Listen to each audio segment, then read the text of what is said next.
This year, there's been a lot of headlines about youth crime spikes in regional towns across the country. Unfortunately, a lot of the time, it's young Aboriginal and Torres Strait Islander people caught up in the trouble. And some say it's a direct result of failed policy, like cutting funding to family services and grassroots Aboriginal voices being ignored. What we want to know is if a voice to Parliament would help improve access to those services, and would it help tackle youth crime? Hi, I'm Carly Williams. I'm a Quandamooka woman and the ABC's National Indigenous Correspondent, joining you from Gadigal land of the Eora Nation. And I'm Frank Kelly, joining you too with Carly on Gadigal land. And this is the Voice Referendum Explained. Division. Referendums are not easy to win in this country, and every vote counts right up till 6 p.m. on referendum day. If you don't know, a once-in-a-generation chance to bring our country together. Carly, you've been in and out of Alice Springs over the last few years, and this year there's been a real focus on law and order because at the start of the year there was a bit of a summer youth crime spree and wider alcohol-fuelled violence. In this episode, we're looking at a question that I think a lot of people are asking, which is, what would the Voice do? How would it fix things? So let's apply that question to what's going on in Alice. How would the Voice fix youth crime in Alice Springs? Well, there are already a lot of programs in and around in Barntua, Alice Springs, that are trying really hard to fix the issues with the youth there. Just outside of Alice is the small Aboriginal community of Amungana. There's about 200 people in the area, but there's no sporting clubs, there's no playgrounds, there is not a lot to do there. And I spoke to local Aranda teenager Leroy Dixon earlier this year, and he said to me, like many other communities, they are struggling with issues in town stemming from entrenched disadvantage. Mostly it's just fighting a lot, alcohol, drinking, and smokers too. Just silly how they're going on in town, running amok, and that it just makes people who got nothing to do with that, put them in a bad, like those who don't break in and that, it's sort of, they get blamed for nothing. So Leroy is part of this Amungana youth program. What does it actually do? So it's run by the McDonnell Regional Council, but it's led by local Aranda leaders at the local recreational hall. There are after-school activities, everyone can get a feed there, and they also go on on-country excursions like to the local swimming hole. But I was coming here since I was small. I would just come here, do sports, maybe had a little bit of feed, and just stick around, help out, and then go home. So those involved with the Amungana program told me that at the time, anecdotally, they'd seen instances of vandalism come right down when the program is in full swing, but it only gets short-term funding, which can put the whole thing at risk. Yeah, I feel like I've heard that story a lot. Over the years as a journalist doing interviews around the country with Indigenous programs that are working for young kids in particular, that are really getting good results. And then we hear on the grapevine the program's been cut because the funding's been cut.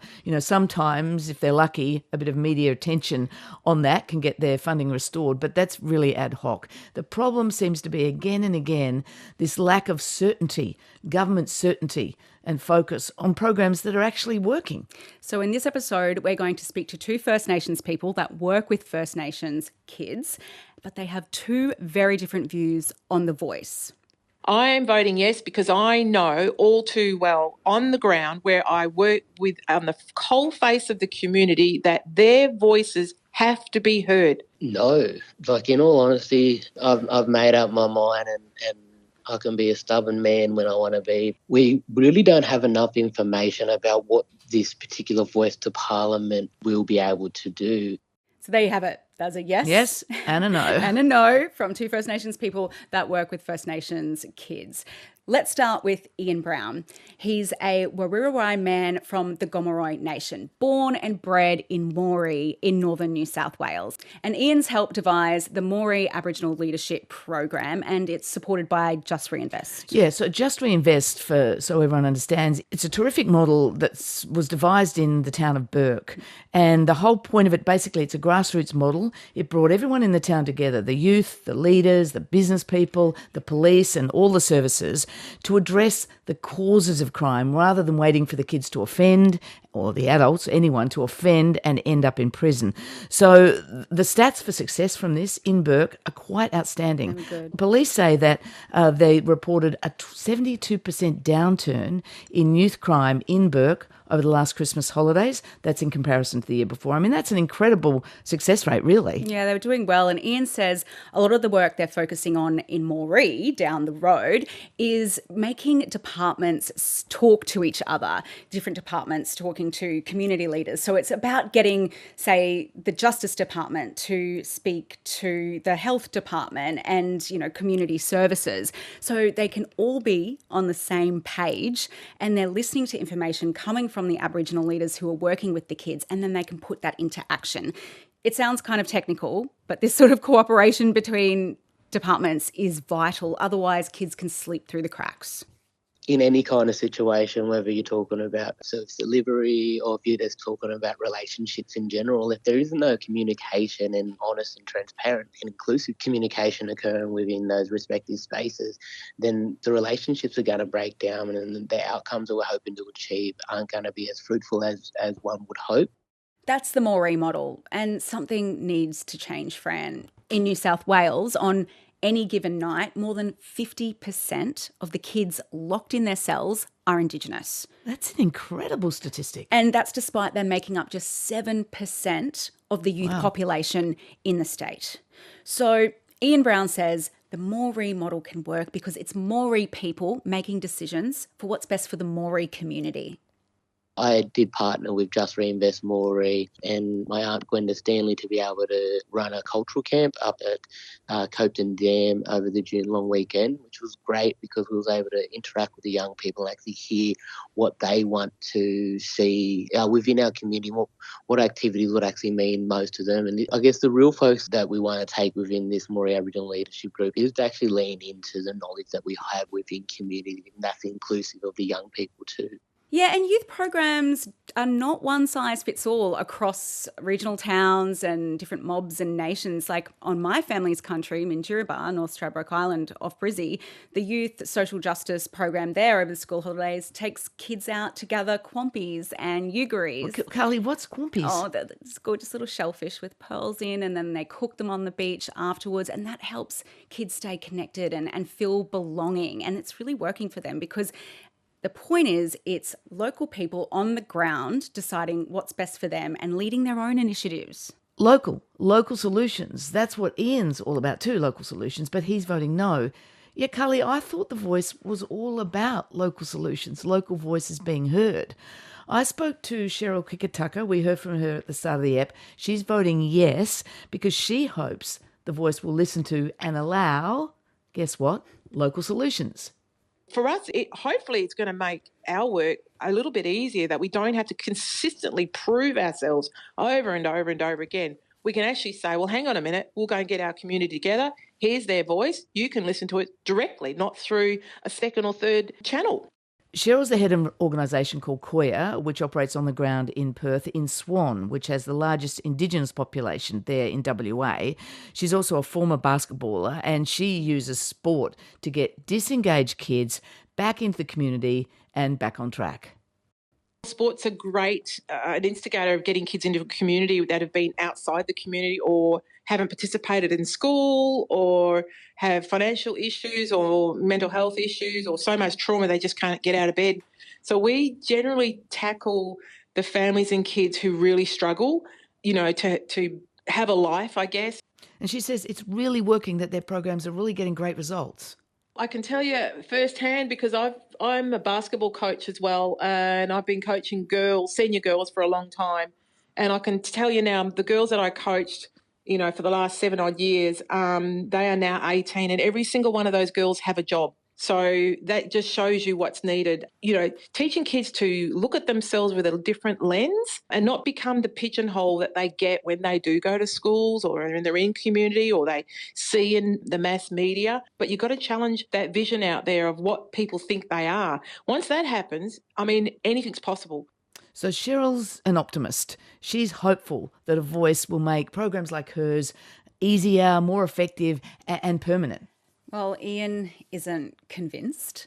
He I should say this is his view, his personal view. It's not the view of Just Reinvest. But Ian thinks The Voice is going to be a bit of a double up on what already exists. The key word that I keep coming back to is advice. You know, the advice comes with an undertone that's all it's only ever going to be, advice. There is no, requirement of government to actually be able to respond to the advice or any powers for The Voice to actually encourage the Australian government to actually adhere or respond to the advice being provided. So we only got to look at the update on the Closing the Gap report released this year. Some of the statistical gaps essentially are widening. And that's not because we don't have passionate and caring Aboriginal and First Nation communities involved in different advisory mechanisms. It actually falls back onto the reluctancy of those within a position of power not actually being willing to be responsive to those calls from communities. Like I say, though, Cheryl is an optimist, and she's also arguing that something needs to change to get governments to listen and back Indigenous programs. We can't keep doing the same things over and over again and expecting a different response. I mean, that's the definition of crazy. Are you expecting that The Voice would change the way programs have longevity and have ongoing funds, for instance? I really hope so, Fran, because the issue for me, again, if we go back to the Closing the Gap initiative, a lot of those issues are a result of decades and decades of generational challenges, generational issues. But unfortunately, groups like ours get 12 months, 2 years funding.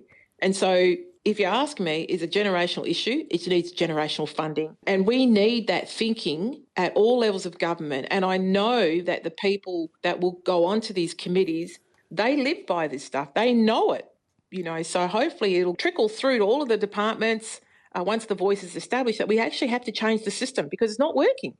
So this takes us back to Mparntwe, Alice Springs, where organisations were saying, if we can't get that generational funding, then how are we meant to make generational change? So while both Ian and Cheryl have different views on The Voice, one's voting yes, one's voting no, they actually both agree on the notion that Indigenous voices need to be not just listened to, but they need to be heard.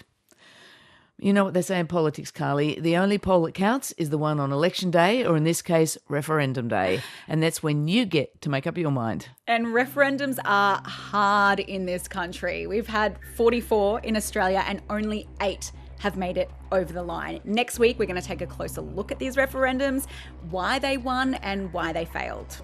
Thanks for listening. You can subscribe so you never miss an episode of this podcast, which is called The Voice Referendum Explained. You can find it on the ABC Listen app, or we film it too, so you can search for it on iView. See you, Carly. See you, Fran.